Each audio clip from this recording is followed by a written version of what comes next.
Bueno, vamos a comenzar entonces con esta segunda parte de la clase y vamos a trabajar nuevamente retomando el concepto de lo comunitario.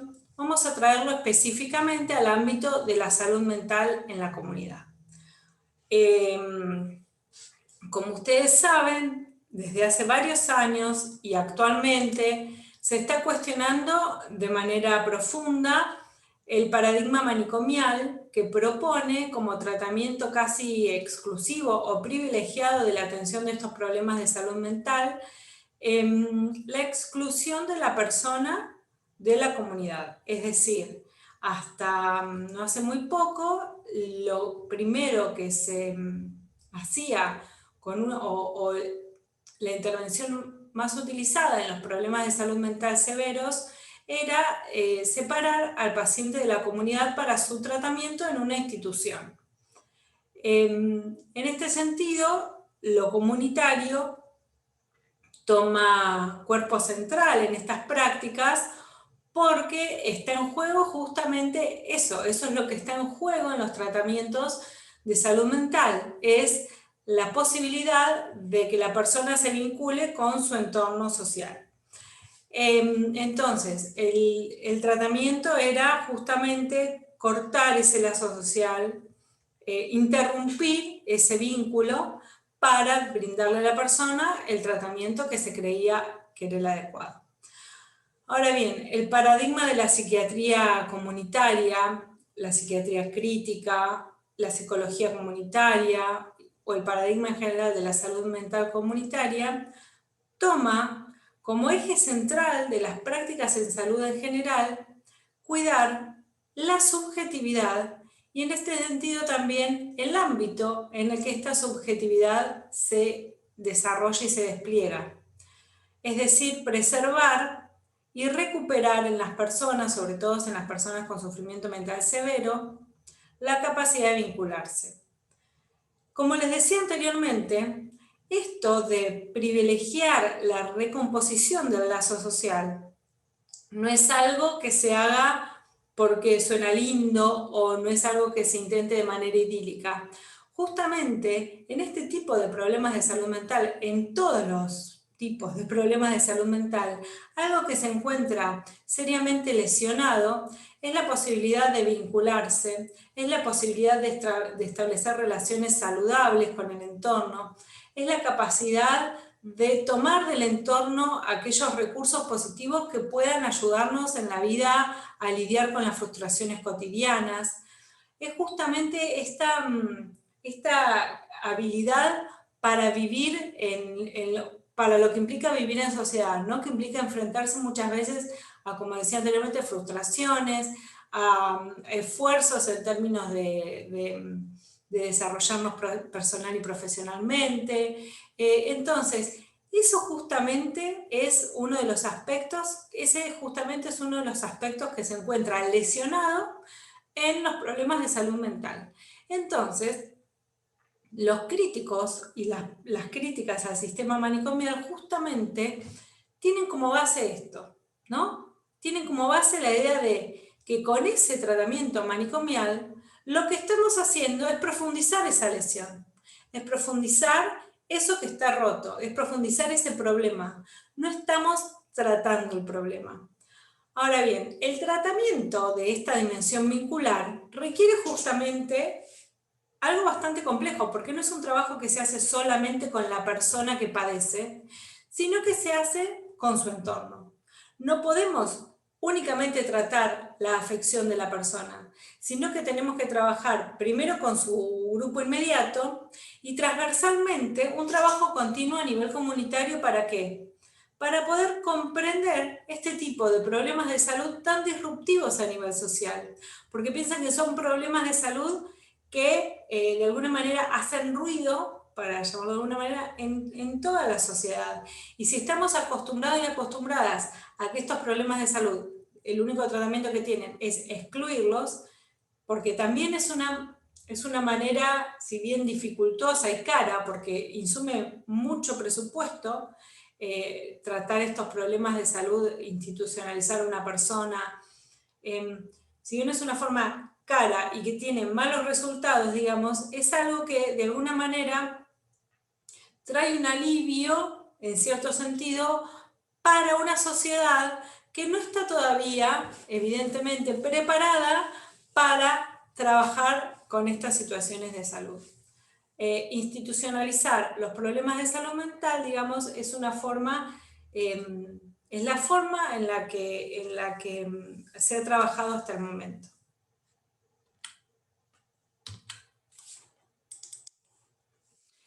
Ahora bien, entonces, pensar en salud mental en la comunidad significa entonces transformar la atención en 3 dimensiones. Pasar primero de un tratamiento centrado en la hospitalización psiquiátrica a un tratamiento que tenga como base la atención ambulatoria de la persona y de su grupo familiar inmediato, y también trabajar sobre los aspectos sociales de manera transversal. ¿Qué quiere decir esto? Y trabajar continuamente para revertir las representaciones sociales que marcan a los problemas de salud mental como algo disruptivo que no tiene posibilidad de convivir con las normas sociales, digamos. Lo que tenemos que trabajar justamente es en esos aspectos sociales que hacen que esas personas queden excluidas del sistema en general, porque tienen otro modo de funcionar, otro modo de habitar la vida. Entonces, la primera respuesta que hemos encontrado hasta el momento es la exclusión. Entonces, pasar de la hospitalización a servicios próximos a la comunidad, que los tratamientos se puedan sostener de manera ambulatoria, sería algo interesante, que los problemas de salud mental severos tengan un espacio en los centros de primer nivel de atención para su tratamiento y seguimiento, porque usualmente lo que se hace es que las consultas sean en los hospitales, entonces eso ya genera un costo de traslado para la persona, genera también cierta, reproduce de alguna manera esta lógica manicomial que no, tu problema lo tenés que tratar allá, cuando en realidad se trata muchas veces de sostener esta cuestión ambulatoria, y sí, ante un problema agudo, una crisis aguda grave, bueno, requerir otro tipo de, ir a otro nivel de atención. Otro giro en la atención en cuanto a salud mental comunitaria tiene que ver justamente con pasar de una práctica prescriptiva a otra participativa. ¿Esto qué quiere decir? Prescribir un tratamiento es dar a la persona indicaciones sobre su tratamiento, que está bien, hay que de alguna manera, el saber de los profesionales y de las profesionales tiene un lugar en todo esto, pero prescribir es no, práctica prescriptiva quiere decir justamente centrarnos en eso nada más, en pensar que lo que nosotros estudiamos, ¿no? Que además la mayoría de las veces es algo muy reducido, porque se suele hacer un recorte muy específico de lo que estudiamos y en lo que nos formamos, aplicarlo como receta para todos los pacientes y las pacientes, y no pensar justamente en la necesidad de esa persona que viene a la consulta, escuchar a esa persona que viene a la consulta. En algunos países, por ejemplo, se trabaja con informar a los pacientes y las pacientes que tienen sufrimiento mental severo sobre los fármacos que consumen. Eso tiene que hacerse obviamente en todos los países y en todas las consultas, que la persona entienda qué toma, para qué lo toma, qué le genera, qué le puede generar que no le tiene que generar, pero también enseñarle a lidiar con ese esquema de medicación para aliviar en algún momento algún efecto secundario. Entonces pueden reducir un poco solos y solas, sin tener que acudir para cada cosa al psiquiatra o a la psiquiatra, poder manejar de alguna manera el esquema de medicación, darle autonomía en esa parte del tratamiento, genera muchas veces eso, justamente, fortalecer la autonomía de la persona para encargarse de su tratamiento. Obviamente siempre la supervisión del técnico o de la técnica, ¿no? La persona que sabe, que tiene un saber técnico, pero ante los efectos subjetivos de esa medicación, porque también le puede generar efectos muy disímiles según la persona. En algunos lugares se practica esta autonomía en el manejo posible de la medicación. Incluir la perspectiva de derechos en el diseño de las intervenciones justamente tiene que ver con tener mucho respeto por el consentimiento informado, tener respeto también y entender que las personas tienen que entender su diagnóstico, tienen que saber qué les pasa, qué les puede pasar. Las familias tienen que estar informadas, también trabajar con las familias para que justamente los derechos de la persona que tiene un problema de salud sean respetados también en la comunidad, en el núcleo familiar. Y lo esencial de esta perspectiva comunitaria consiste justamente en eso, en atender, en primer lugar, el lazo social, que la persona pueda de alguna manera, con sus recursos y sus limitaciones, como tenemos todos y todas, tenemos cuestiones más fuertes o fortalezas y debilidades, los problemas de salud mental tal vez es más evidente eso, cuáles son las debilidades y cuáles son las fortalezas, tal vez no estamos acostumbradas a verlas o a preguntar por eso, ¿no? Entonces, cuidar el lazo social, porque en ese lazo también radica la posibilidad de la persona de tener una vida en común, de tener una vida compartida con otros y con otras.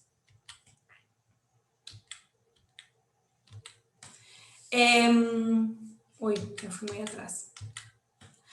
Y ahora bien, vamos a hablar más específicamente del rol de los psicólogos y psicólogas en cuanto a lo comunitario. Nosotros y nosotras tenemos una formación en este país eminentemente clínica. En la mayoría de las universidades, los programas hasta hace muy poco no tenían, hasta hace muy pocos años, no tenían, digamos, en sus programas incluida la perspectiva comunitaria. Eso se empezó a hacer hace relativamente poco. Hoy por hoy sí tienen prácticas en lo comunitario, tienen materias vinculadas cada vez más a la salud pública y a lo comunitario. Entonces, pero durante mucho tiempo y aún hoy, digamos, se privilegia de alguna manera la atención clínica individual, y en este país, en Argentina, hay una corriente en psicología que es la más difundida, digamos, la que más difusión tiene tanto en la formación de psicólogos y psicólogas como también en lo cultural y en lo que las personas conocen, que es la clínica psicoanalítica. La clínica psicoanalítica tiene características específicas que la diferencian de otro tipo de abordajes. Y en este país, digamos, la hegemonía es del psicoanálisis, que generalmente se asocia a la atención clínica individual, y de hecho se ha hecho un reduccionismo también de esta teoría psicoanalítica, pensando que es solo en el ámbito clínico individual en el que se puede llevar adelante un tratamiento, olvidando otras perspectivas como que se han desarrollado. Pero bueno, este privilegio de la clínica psicoanalítica hace muchas veces que los psicólogos y las psicólogas dejemos de lado la exploración de otras estrategias de atención, como por ejemplo, hablando de clínica psicológica, la atención en grupos, o las estrategias cognitivo-conductuales, y bueno, y muchas otras que tal vez pueden tener diferentes resultados. También otra de las dificultades que existen para integrar lo comunitario en las perspectivas de los psicólogos y las psicólogas que trabajan en este país es justamente un desarrollo muy escaso de las estrategias de salud mental propias del primer nivel de atención. En general, los tratamientos psicológicos se piensan como una especialidad justamente individual que no difiere mucho de lo que se hace en un hospital. Es decir, la atención individual se hace tanto en el segundo nivel de atención como se reproduce también en el primer nivel de atención. Entonces, el rol específico del psicólogo o la psicóloga en el primer nivel de atención se pierde. Después vamos a ver por qué, porque existe un rol asignado socialmente, que es asignado tanto por los propios trabajadores y trabajadoras en psicología, como también por los pacientes que esperan que nos comportemos de determinada manera, que vieron cuando, por ejemplo, en medicina las personas dicen, me fui y no me dio nada, no me dio ninguna medicación. Bueno, en psicología es más o menos lo mismo cuando la indicación no es de una consulta con psicología, ¿no? Entonces, hay un desarrollo todavía muy escaso y muy débil de las estrategias propias del primer nivel de atención, y esto también en todas las disciplinas en ciencias de la salud es necesario fortalecer esa capacitación, esa especificidad en lo comunitario y en el primer nivel de atención. También existe una simplificación de la idea de lo comunitario, de alguna manera, que es lo que venimos trabajando desde la primera diapositiva, de simplificar la idea de la comunidad como un espacio homogéneo donde los intereses son todos los mismos, y se elimina de esta manera la variable de conflicto que trae toda comunidad, ¿no?, dentro del análisis. Entonces, lo que se excluye es que dentro de las comunidades hay tensiones, hay conflictos y luchas que tienen que ver con el rol de diferentes actores sociales y también de diferentes instituciones, el peso y el poder que tienen las diferentes instituciones dentro de una comunidad. Muchas veces la simplificación de la idea de lo comunitario hace justamente que nuestras estrategias de intervención en lo comunitario se simplifiquen también. Entonces pensamos que por sentar a las personas en rueda y hablar de un tema estamos haciendo un taller. Y eso no es un taller necesariamente. La estrategia de taller justamente requiere o se asienta en modalidades específicas de desarrollo y de finalización. Entonces, muchas veces simplificamos tanto lo conceptual, excluimos y evitamos pensar algunos aspectos de la comunidad en función de también simplificar la tarea. Hay una naturalización también de lo que significa lo clínico y lo comunitario, pensando también que lo clínico implica mayor complejidad que lo comunitario. Así como los distintos niveles de atención tendemos a pensar que en el primer nivel de atención no existe la complejidad, que la complejidad es de un segundo nivel. En realidad la complejidad de un problema de salud tiene que ver con el número y el tipo de variables que atraviesan ese problema. Entonces, si yo tengo una causa única para ese problema, trabajo esa causa y el problema es bastante simple de pensar y de más allá de que se resuelva bien o mal, ¿no? Pero en lo comunitario, piensen en la cantidad de variables que atraviesan un problema de salud y en el tipo de variables que no son homogéneas. Son variables culturales, económicas, sociales, históricas propias de la vida de esa persona. También tiene que ver con el acceso de esa persona a determinados recursos. Entonces, si empezamos a admitir, digamos, que el trabajo en lo comunitario tiene un alto nivel de complejidad, tal vez empecemos a diseñar estrategias adecuadas que respondan a esa complejidad y no pensemos que por dar un taller con información vamos a resolver, por ejemplo, el problema de la violencia de género, ¿no? Ciertamente la información es un aspecto muy importante. Las personas tenemos que estar informadas sobre distintos problemas sociales, pero no es lo único que se puede hacer ni que se debe hacer para trabajar en estos problemas que tienen base comunitaria. Añadido a esto también hay otro aspecto que hace que esta tensión se genere entre lo clínico y lo comunitario, que tiene que ver con una práctica medicalizante, que no tiene que ver únicamente medicalizar con prescribir medicamentos o psicofármacos o lo que sea, sino tiene que ver con pensar que la solución de los problemas de salud requieren un abordaje profesional, siempre, un abordaje clínico profesional. Medicalizar quiere decir, por ejemplo,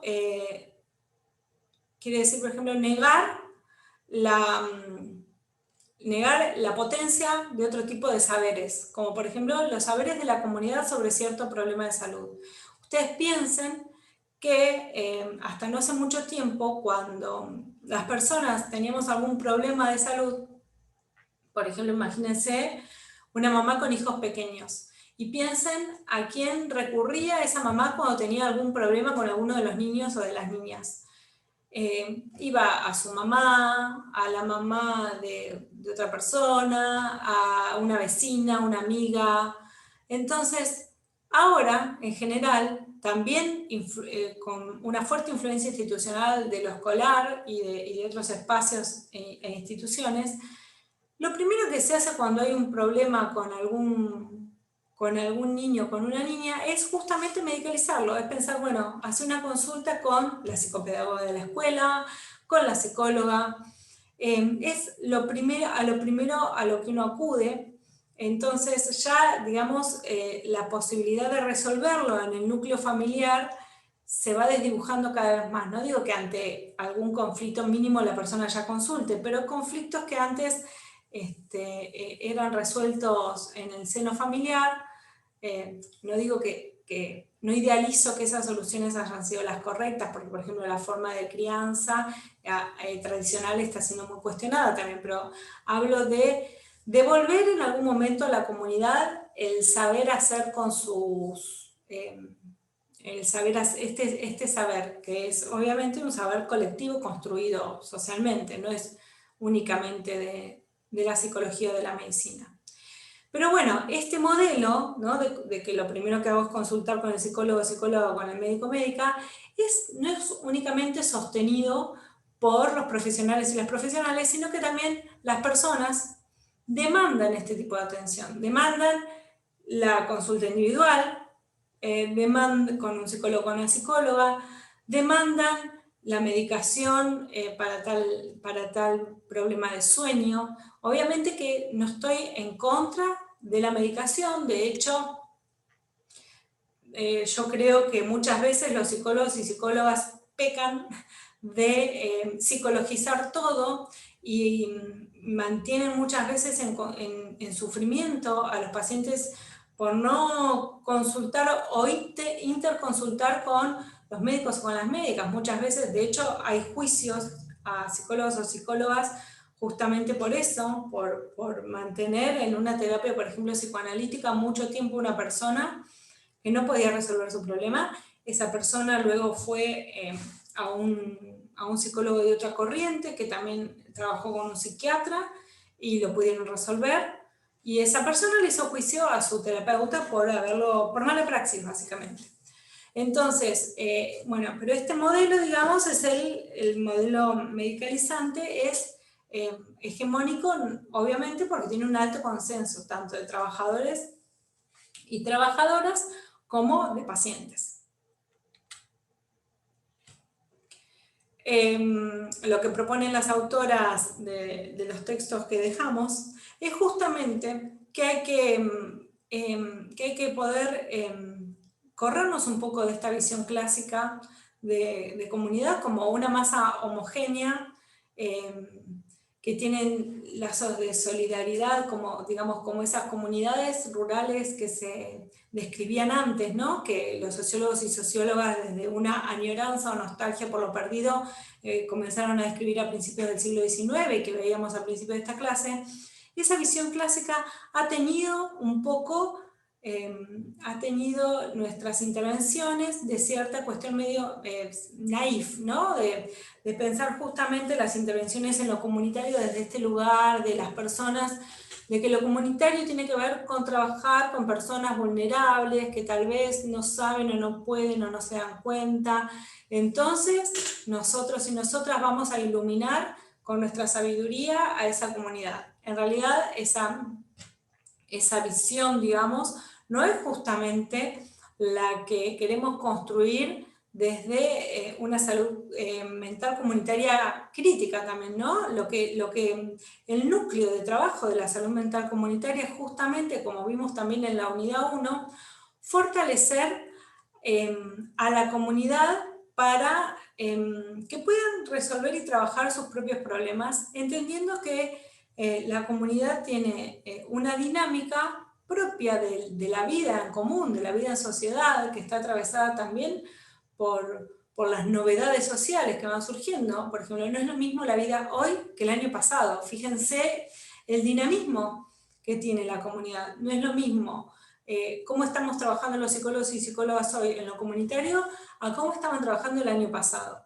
Entonces, entender también la complejidad de esta tarea implica también poder diseñar estrategias igual de complejas y empezar a jerarquizar el saber comunitario. Y acá es un poco esto que les decía en las diapositivas anteriores. Acá se juega muchísimo el rol, el rol del psicólogo o la psicóloga en la comunidad y el conflicto en torno a ese rol. ¿Qué se espera de un psicólogo o de una psicóloga? Lo que se espera justamente es una respuesta adecuada a las representaciones que tenemos de la asistencia de un psicólogo o de una psicóloga. Es un rol, digamos, que todos los profesionales y las profesionales vamos introyectando de manera muy temprana a medida que nos vamos formando, ¿no? Y antes, porque incluso ustedes cuando eligen estudiar una carrera ya tienen, digamos, ese rol introyectado, ya piensan algo de cómo se conducirían en su trabajo.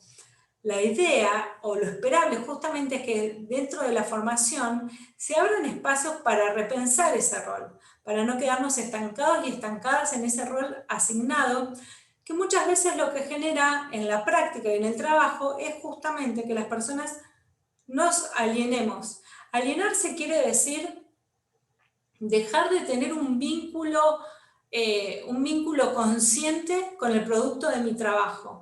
Quiere decir trabajar, digamos, y producir sin implicarnos demasiado en lo que estamos produciendo. Es decir, voy, atiendo un paciente, atiendo otro, trabajo en ese espacio, pero no reviso por qué, para qué, cómo lo estoy haciendo. Sí, esa es la alienación, es cuando la persona se ha despegado del producto de su trabajo, es cuando la persona ya no se siente implicada en ese espacio laboral, en ese trabajo. Suele pasar en los trabajos más que no tienen tanta, donde no está implicado tanto la dimensión reflexiva, por ejemplo, como es el espacio académico, pero también en estos espacios académicos suele suceder la alienación. ¿Qué quiere decir? Nos pegamos a lo que se espera que hagamos y listo. Dejamos de cuestionarlo, dejamos de pensar para qué hago lo que hago. La pregunta de por qué estoy haciendo lo que estoy haciendo y para qué estoy haciendo lo que estoy haciendo es lo que nos mantiene todo el tiempo alertas de no caer en este adormecimiento que muchas veces sucede en las profesiones. Y ese adormecimiento no es porque, bueno, estemos alertas por una cuestión de que es bueno para los demás, también es bueno para el trabajador o la trabajadora, porque ese adormecimiento es lo que genera en algún momento estrés, es lo que genera en algún momento que estemos haciendo sin un objetivo concreto y entonces también genera muchas frustraciones. En el estudio a ustedes también les puede pasar, que muchas veces, bueno, ¿por qué estoy estudiando? ¿Por qué estoy haciendo esto? Bueno, muchas veces hay que hacerlo porque es la manera de pasar la materia, por ejemplo. Tal vez no tengan ganas de escuchar esta clase, pero bueno, es necesario que la escuchen para aprobar un parcial. Pero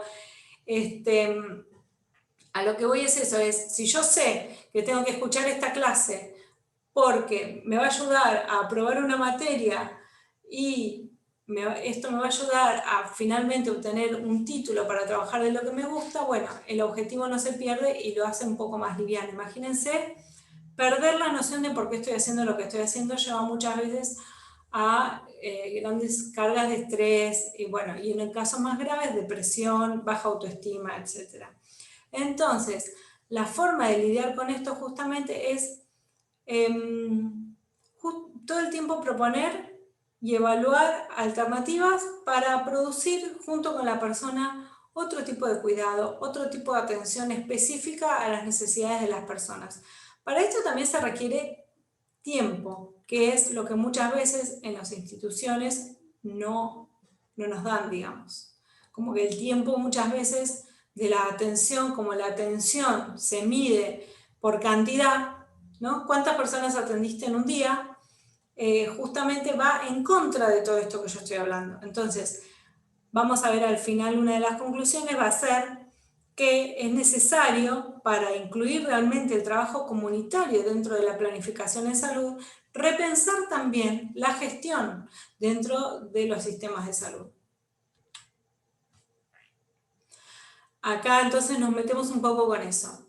Una de las cuestiones que dificulta el trabajo en lo comunitario es justamente esta falta de espacios grupales para planificar este tipo de actividades. La asistencia generalmente se traduce en los espacios de salud por la demanda de turnos y la respuesta a esa demanda de turnos. Y se mide de igual manera. Un trabajador produce cuanto más personas atiende. Entonces, es necesario un poco repensar esos espacios de planificación y gestión del trabajo territorial, pero también, además del espacio con los referentes comunitarios, con otros trabajadores y trabajadoras, también darle el peso técnico que requiere ese espacio, porque muchas veces las reuniones de equipo o las reuniones con referentes comunitarios y comunitarias no pasan de ser espacios de catarsis, donde todos tiran algún caso, se habla de algún caso, no deja de ser espacios donde se habla de lo clínico individual, donde se hace un poco de catarsis. Entonces, hay estrategias de gestión de esos espacios, como por ejemplo la agenda del equipo, la planificación anual del equipo, la capacitación sobre esas estrategias que se quieren llevar adelante, la problematización la problematización en conjunto con la comunidad. Digamos que hay estrategias para problematizar y para filtrar cuál es el problema más importante de esa comunidad, que no tiene que ver con hacer una encuesta, sino que tiene que ver con un análisis de la situación de salud en conjunto con las personas. Entonces, hay técnicas, hay metodologías. Lo que es necesario es que los trabajadores de la salud en psicología también podamos dar espacio para formarnos en ese aspecto a quien obviamente le interesa trabajar en lo comunitario. Algunas estrategias posibles, como venía diciendo entonces, es formalizar espacios de planificación, de trabajo en equipo, capacitación específica en estrategias de trabajo con la comunidad e interdisciplinarias, que el perfil de los profesionales que ingresan al primer nivel de atención sea justamente un perfil adecuado para ese nivel de atención. La investigación es un pilar muy importante en las prácticas de psicólogos y psicólogas dentro del primer nivel de atención. ¿Por qué? Y dentro de cualquier ciencia de la salud, porque la investigación lo que nos brinda es información nueva sobre los problemas de salud que acontecen en la comunidad o sobre las estrategias que esa comunidad emplea en los problemas de salud, de qué manera los resuelve. La información en microáreas, quiere decir en el propio área en la que trabajamos nosotros y nosotras. No es lo mismo una información a nivel nacional que una información que sale de nuestro propio barrio. Entonces, son todas estrategias junto con la reforma de la burocracia institucional. ¿Qué es esto? Que, por ejemplo, que el trabajo de los psicólogos y las psicólogas y de los agentes de salud en general deje de medirse por cantidad de personas, como si estuviésemos produciendo zapatos, cuando lo que estamos produciendo es salud, que es un objeto muy abstracto, que es difícil de medir, que es imposible de medir, mejor dicho, que lo único que podemos hacer es reflejar nuestro trabajo de una manera más adecuada al tipo de trabajo que hacemos. Entonces, la reforma de las instituciones también tiene que acompañar el proceso de la reforma del rol de los trabajadores de los equipos de salud.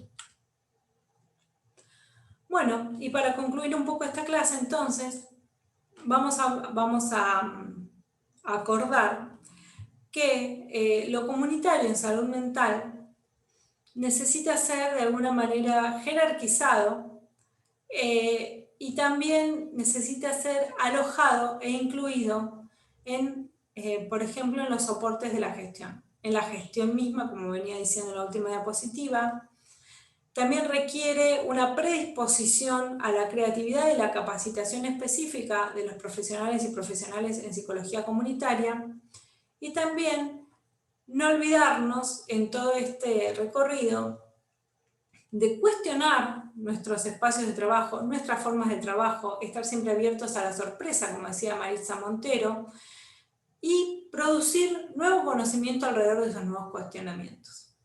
Bueno, espero que haya quedado un poco clara esta introducción a lo que es la salud mental comunitaria y lo comunitario en salud mental. Hay unos textos que obviamente van a acompañar la clase, que son de lectura obligatoria, y estos temas los van a profundizar en otras materias en años posteriores, así que bueno, no se preocupen porque hoy fue una introducción que van a ir profundizando en otras clases. Cualquier consulta o inquietud nos vamos a encontrar en el foro. Muchas gracias.